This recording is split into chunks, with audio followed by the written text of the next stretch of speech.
안녕하십니까, 홍문수 기자입니다. 안녕하세요. 저 황재현 기자입니다.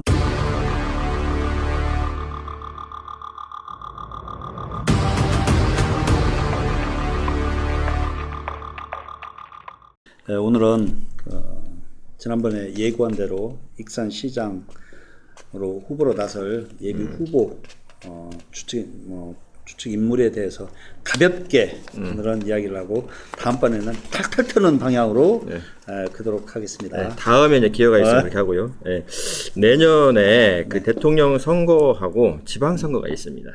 네, 그 중에 이제 익산시장 선거와 관련돼서 오늘은 판세를 한번 읽어보는 시간, 이름하여 2022년 익산시장 선거 대해부 시간을 갖도록 하겠습니다. 네. 내년에 익산시장 선거에 앞서서 대선이 있단 말이죠. 근데 그 대선이 전국을 강타를 할 거란 말이에요. 근데 과연 지방선거 내지는 익산시장 선거가 과연 의미가 있을까? 그래도, 하지만 이 선거에 임하는 후보들은 살얼음판을 걷고 있는 만큼 그에 대해서 좀 어느 정도 점검이 좀 필요하다라고 하는 거죠.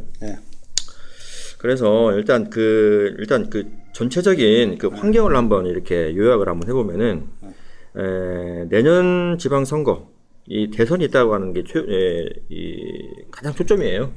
초점이고 그게 이제 최대 변수로 이제 작용할 것이다라고 하는 거거든요. 그래서 그런데 익산은 이게 이제 그 행운인지 불행인지는 모르겠지만 대선에 관련돼 가지고 당선이냐 낙선이냐 크게 관여치 않고 민주당 후보가 익산시장에 당선될 확률이 거의 제가 봐서는 외람된 정말 외람된 그 제 예측이지만 홍스트라다무스 외람된 그 판단이지만 거의 99% 이상 민주당 후보가 되지 않을까, 크게 변수가 없는 한. 그래서 정원율 시장한테는 최대 악재가 최대 악재가 대통령 선거다. 전국 변화가 올 수도 있겠지만 민주당 후보가 지난번 2018년도에도 민주당이 초강세를 벌였음에도 불구하고 정원열 시장이 그 민생당 그걸로 해서 당선된 것은 여러 가지 요인이 있었습니다. 물론 중앙당에서도 이렇게 많은 지원을 했고 그랬지만 결국에는 정 시장의 가장 장점을 살려서 본인이 선거에서 이겼던 것 아니냐. 그리고 상대적으로 민주당 후보들이 이렇게 한 원팀이 돼야 되는데 거기서 경선에서 승리한 자와 패배한 자의 그런 그 괴리감 때문에 거리감이 있어가지고 그게 패배 요인이 되지 않았느냐라고 분석하고 있습니다. 말하자면 그 경선에서 탈락한 그 예비 후보자들이 경선에 승복하지 않았다, 이렇게 해석될 수 있는 부분이고요. 승복을 했든 안 했든 또 그 승자 쪽에서 이렇게 포용을 하고 가야 되는데 그런 부분이 부족하지 않았느냐라고 보고 있습니다. 그래서 그런 의미에서 내년 그 익산시장 선거는 정원율 시장한테는 최대의 먹구름이지 않느냐. 그러면서 정원율 시장이 어떻게 대통령 바람을 피해갈 수 있느냐, 이게 최대의 관전 포인트다. 그래서 상대 후보가 누구냐에 따라서 이 정원율 시장의 그 당락이 결정되는 것이 아니고 이 대선의 바람을 어떻게 피해갈 수 있느냐라고 하는 포인트를 정원율 시장은 잘 잡으셔야 됩니다. 근데 내가 봐서는 이거는 피해갈 수가 없어. 피해갈 수 없어. 그래서 암울하다. 죄송합니다만 암울한 내년 선거가 되지 않을까 생각이 듭니다. 그래서 지금 민주당 이렇게 후보로 거론되는 인사가 약 3명에서 4명 좀 유력하다 하는. 그렇죠. 이제 그 후보 이게 대표적인 이제 그 유력 후보에 대해서는 조금 이따 얘기하고요. 그리고 이제 그 이게 내년 선거에 대한 그 향방 그리고 이제 그 개요에 대해서는 일단 깔려 드리고, 그리고 이제 변수라는 게 또 있어요. 변수가 뭐냐면, 이 변수는 어떤 변수가 작용이 되냐면, 민주당 경선 과정에서 일어날 수 있는 변수. 예? 물론 이게 정원윤 시장하고의 이제 본선에서 이제 대결이 마련되어야 되겠지만은, 그 전에 민주당 내에 그 경선에 이제 임하는 후보들의 변수. 이게 뭐냐면, 이번에는 이춘석 의원이 그 국회 사무총장 신분이기 때문에 선거에 개입을 할 수가 없어. 예? 그리고 거기에다가 28만 인구가 무너지고 27만 몇 명 되자면은 그렇게 된다면 익산시의 국회의원 수가 한 수로 이제 줄어들잖아요. 예. 단정은 짓지 말고 줄어들 가능성이 상당히 높다. 많다라고 하는 거예요. 앞으로 3년이니까. 예. 그렇게 된다면 이 국회의원 한 자리를 두고 또 권력의 다툼이 또 이루어질 거란 말이에요. 그래서 어떻게 내가 여기서 내가라고 하는 거는 김수웅 의원하고 한병도 현 의원이 어떻게 여기에서 내 그 입지를 다져야 되냐라고 하는 포인트가 있습니다. 그리고 여기에 내년에는 또 전라북도 지사 선거까지도 겹친단 말이에요. 근데 거기다가 또 한병도 의원의 그 울산시장 선거 계획과 관련돼 갖고 지금 기소가 됐는데 결과가 어떻게 될 것이냐라고 하는 것들. 그리고 전라북도 그 대표적으로 이제 그 노빠 의원으로 불리는 그 한병도 이원택 신영대 군산이죠. 신영대 국회의원의 어떤 그 포지션 이런 것들이 변수로 작용될 것으로 보입니다. 거기서 김수홍 의원에 대해서는 참 가슴 아프지만 농지법 위반이 만약에 기소기원으로 올라갔을 때는 중앙당에서 제명 조치를 하기 때문에 그 부분도 상당히 큰 뭐 시도 의원들까지 굉장히 큰 영향을 받을 것이다라고 보는 게 그렇습니다. 지금 농지법 위반으로 지금 전라북도 지방경찰청에서 지금 조사가 이루어지고 있죠. 아닙니까? 거기서 하고 있습니다. 하고 있습니까? 또 안 할 수도 있어요. 또 거기서 하고 한다고 있어요? 그거는 확인을 했으니까. 아니 또 얘네들도 또 다시 국가수사본부로 옮겨? 또 옮겨가지고 또 아니다고 또 정정보도 또 들어오고 또 들어옵니다. 이거 보도가 아니고 방송이기 때문에 개인적 방송이기 때문에. 그리고 여기서 이렇게 하는데 정말 이게 국회의원들 그 언론에 재갈 물리는 그 언론중재위에 정정보도 신청하고 그런 거 하지 맙시다. 쪽팔리게. 그거 뭐합니까 이게 그 국회의원이나 내가지고 그 하시는 분들이 기자 상대로 해가지고 기분 나쁘다고 정정보도 신청하고 그래야 되겠습니까? 또 말 나오니까 또. 자, 시간이 좁으니까 빨리빨리 진행하도록. 그래요. 그래서 지금 근데 이제 여기서 또 다른 변수를 염두에 두지 않을 수가 없는 게 익산시장 같은 경우에는 민주당이 3연패를 했어요. 박형철 무소속 시장부터 시작을 해서 정원율 시장까지 해서 3연패를 했는데 이에 대한 그 검토가 없어요. 그리고 이제 우려 반, 걱정 반 하고 있는 게 전략공천으로도 할 수 있는 것 아니냐라고 이야기를 하면 일부 정치인들은 절대 그럴 일 없다라고 하지만 정치는 어느 구름에 비 오는지 아무도 몰라. 그렇습니다. 그렇기 때문에 그 부분에 대해서도 충분히 해서 원팀으로 갈 수 있는 그런 선거 운동을 해야 된다. 지금 벌써부터 네거티브가 보이지 않게 우리 눈에는 띄는데 보이지 않게 그 물밑에서 치열하게 하고 있거든 지금. 그렇죠. 각성 소문 내가지고 뭐가 어쩐지 저쩐네 그래요. 근데 이게 지금 그 3연패 민주당 후보가 익산시장 후보로 나서서 3연패를 했다는 게 포인트인데 내년에 대선이 있어요. 3월 9일인가 기거든요.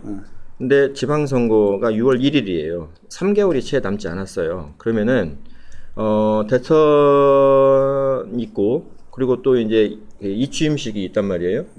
그러면 이제 그 대선 바람에 쭉 이어질 거 아닙니까? 그럼. 근데 이 과정에서 그 경선 룰을 만들고 경선 절차를 밟으면서 그 단일 후보를 또 만들어야 한다는 시간적 제약이 있어요. 그래서 이거를 어떻게 극복하느냐라는 거거든요. 그래서 익산 같은 경우에는 좀 특별한 게 아까도 계속 강조하는 게 뭐냐면 3연패를 했다는 거예요. 중앙당 입장에서 는 예를 들어서 이재명 혹은 그 다른 후보가 민주당 후보가 대통령에 당선이 됐어. 그러면은 문재인 정부 때 하지 못했던 개혁 드라이브에 대해서 강하게 걸 거란 말이에요. 그러면 이 개혁의 드라이브를 같이 동반해서 걸 수 있는 이 후보, 그게 누구냐라는 거거든요. 그러려면 그 중앙당하고 긴밀하게 움직일 수 있는 후보, 그 후보를 내정 혹은 뭐 전략으로 공천할 수 있는 가능성도 없지 않다. 어째 시기적으로 그러니까. 그리고 3연패 했다는 거. 너희들 3연패 했지 않았느냐, 무슨 자격으로 경선 이야기하느냐라는 거예요. 그리고 또 지난번에 또 이렇게 지난번에 이제 선거에 나왔다가 떨어진 후보가 이번에 또 다시 나왔어. 이에 대한 책임에 대해서 전혀 공감하지 않고 또 나왔단 말이에요. 그 부분에 대해서 일단 짚고 넘어가야 한다라고 하는 거고, 그리고 이제 일단 이 정치적인 환경, 그리고 이제 앞으로 일어날 수 있는 변수들에서 일단 짚어봤고, 이 변수를 바탕으로 해서 내년 지방선거에 나오는 익산시장 후보군들에 대해서 잠깐 한번 훑어보도록 하죠. 근데 이제 정원윤 시장은 워낙에 악재가 많아가지고 빼. 시간도 없어. 시간이 조금 남으니까 한번 살짝 한번 훑어보더라고요. 근데 정원윤 시장은 일단 가장 극복해야 될 게 3선에 대한 피로감을 극복해야 된다. 물론 아까 그 빼고요. 그 대선의 바람을 어떻게 이겨내야 한다라고 하는 거 빼고, 그거는 그 대통령 선거 없다 생각하고 없다고 생각하고 빼고 이 3선에 대한 피로감 어떻게 극복할 것이냐라고 하는 거, 그리고 말바꾸기나 이 거짓말 논란에 대해서 어떻게 극복을 하냐, 해명하냐라고 하는 것들, 그리고 신청사 문제, 그리고 인구 문제 있거든요. 28만마저도 붕괴가 되면서 익산이 아마 내년쯤 되면은 호남권 5대 도시로 추락 할 것이 이제 자명하기 때문에 이에 대한 심판론, 책임론이 거론될 것이다 라고 하는 거예요. 정원윤 시장한테는 이 정도로만 하죠. 가슴이 아프네. 자, 더 얘기하면 그러고 제가 정원윤 시장 사랑하거든요. 근데 너무 악재가 많아가지고 이걸 어떻게 다 열거할 수도 없고. 시장님, 그거는 내가 안 생각하고. 시장님 죄송합니다. 시장님 죄송합니다. 일단 그럼 하고 이제 다음으로 민주당 후보군에 대해서 다음에 보면 가장 늦게 어떻게 보면 그 출마를 발표를 한 최정호 전 국토부 제2차관 같은 경우 58년생이고 전라북도 정무부지사를 지냈죠. 정무부지사 지내고 그래서 근데 이분 같은 경우에는 제가 딱 그 보니까 시기적으로 이 권력하고는 조금 이렇게 안 맞더라고. 언밸런스야 이게. 그러니까 2016년도에 보면은 그때 차관을 했어요. 차관을 했거든요. 근데 차관 끝나고 이 급에 맞지 않아. 이 차관이 보통 정무부지사 안 내려오거든요. 왜 그러냐면 한 수 아래니까. 근데 차관을 하고서 전라북도 정무부지사를 내려와요. 그러면 이거는 뭐냐면 정치의 뜻이 있다는 거거든요. 근데 2018년까지야, 또 12월까지네. 안 맞아, 아다리가. 그래서 이분은 오히려 김승 의원보다도 스펙이 더 좋아. 그럼에도 불구하고 이게 시기적으로 아다리가 안 맞다 보니 김승한테 계속 밀려온 거예요. 그러다가 이제 오히려 지난 선거 때 국회의원으로 나왔으면은 김승보다도 스펙이 좋은 최정호 정무부지사가 됐을 가능성도 없지 않았냐. 내가 최정호 차관 이분을 내가 두 번을 만나봤는데 만나보니까 김승훈한테 딱 떨어진 거 하나 있더라고. 이게 약해. 이게. 누가 약해? 최정호 차관이. 아니 그 말씀 잘하시던데. 아니 말 잘하는 것도 오고 이 돌려서 막 도청 이전한다 막. 그런 거는 못해. 그런 건 못하더라고. 이게 약하니까 안 돼. 그거는 그냥 지금 근데 도청 이전 언제 오는 거예요? 예? 되더니 지금까지 도청에 도자도 얘기 안 나오던데. 도청 이전 온다고 하다가 이제 말을 살짝 바꾸더라고. 도청 제2청사를 익산에 유치를 해야 한다 어쩐다 하더니 이제 쏙 들어갔어. 삼청사 오겠지 뭐. 삼청사? 삼청사. 그럼 삼청사를 한번 기대를 한번 해봐야 되겠네. 그다음에 그러니까. 이제 조영식 전 전라북도 지방경찰청장. 그렇죠. 이분이 상당히 많은 노력도 하고 열심히 지금 하고 있다. 그렇죠. 그렇습니다. 이게 조용식 전북 경찰청장 같은 경우에 그 재임 시절에 전국적으로 치안 만족도가 전라북도가 1등을 했더만요. 그 정도로 이게 상당히 이 실적이 굉장히 높은 건가 봐요. 이게 1등 하기가 굉장히 어려운가 봐요. 전국에서. 근데 그거를 했더라고. 그러면서 여기 이제 익산에 7남매가 이제 여기 익산에서 거주를 하고 있잖아요. 그럼으로써 이제 여기가 이제 제2의 고향이다. 말하자면 어머니의 고향 같은 그런 정치적인 이 발판을 마련하고 있다. 이 못난 사람들이 하는 이야기가 꼭 자기한테 유리하면 나 여기서 태어났어 그러는데 여기서 태어났냐가 중요한 게 아니고 여기에 과연 내 자식과 친척들이 사느냐. 그렇죠. 그게 중요한 것이지. 요즘 글로벌 시대에 다문화 가족도 그렇게 많고 그러는데 꼭 우리가 아니 그렇죠. 강팔문 새만금 개발공사 사장 그리고 김수웅 익산갑 우리 존경하는 의원이죠. 김수용 의원. 그리고 또 최정호 정무부지사. 이분들은 전부 다 익산에서 태어나긴 했어. 아니 강팔문 사장도 여기가 고향은 아니고 태어난 곳은 아니고. 그래요? 학교만 여기서? 학교도 다니고 부모님이 지금 현재 여기서 살고 계시다. 맞아요. 정원율 시장도 여기서 태어나기만 했어. 아주 초등학교까지만 다니고 중학교 때부터는 강경중학교 나왔어. 그리고 다 전북대학교 나오고 다 전주고등학교. 나는 이분들이 최정호 정무부시사도 그러고 김수홍 의원도 그러지만 익산 떠나고서 익산에 몇 번이나 왔나. 난 이것도 참 의문이더라고. 선거 때만 와? 선거 때만 왔을란가 모르지 또. 그나마. 그래서 몇 년마다 한 번씩 오잖아. 그래도. 얼마나 많이 와서 익산 발전을 위해서 고민을 했는지 참 의문이긴 하더라고요. 나는 이렇게 생각합니다. 그분들이 여기에 부모님도 계시고 또 가족들이 살고 조카가 살고 아이들이 살고 그럴 때 당신이 시장이 됐을 때 시의원이 됐을 때 과연 아버지로서 욕을 먹지 않아야 되는데 그걸 과연 하려면은 여기에 친척들이 가장 많이 살고 있어야 되고 오랫동안 그래서 그게 중요한 것이지 내가 여기서 그렇습니다. 태어났다 이것은 아무런 의미가 없다. 그렇죠. 저는 개인적으로 출신 성분을 떠나가지고 이제는 좀 이렇게 시민들도 눈을 좀 떠야 된다. 익산에서 태어났다 안 태어났다 이게 중요한 게 아니고 익산 발전의 최적임자가 누구냐라고 하는 거거든요. 그러면서 이제는 주변에서도 그러고 많은 분들이 익산이 지금 위기다라고 이렇게 평가를 하는데 이 위기를 어떻게 극복해야 하느냐라는 거거든요. 이 위기를 극복하기 위해서는 강한 리더십, 그리고 태평양 같은 포용력 이런 분들을 가진 리더가 나서야 제대로 익산 발전을. 근데 사회생활은 이제 좀 돼가는데. 제가 전부 다 형님 덕분입니다. 자, 그래서 이제 그런 리더십을 가진 분이 익산 시장에 나서야 한다라고 하는 거예요. 그렇게 하고 다음에 이제 강팔문 새만금 개발공사 사장이 있는데 이분이 이제 좀 논란이 있었죠. 다주택 보유라든가 2016년도에 익산 시장에 나섰다가 정원율 당시 이제 후보한테 패배를 하고서 숨도 안 쉬고 이제 익산을 떠났다. 근데 이건데, 지금도 이분은 괴로움당하고 있어.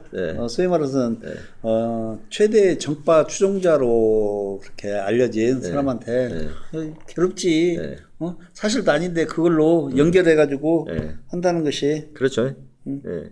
근데 이제 그 강팔문 사장이 이게 교묘하게 최종호 정무부지사하고 이게 좀 이렇게 겹쳐요.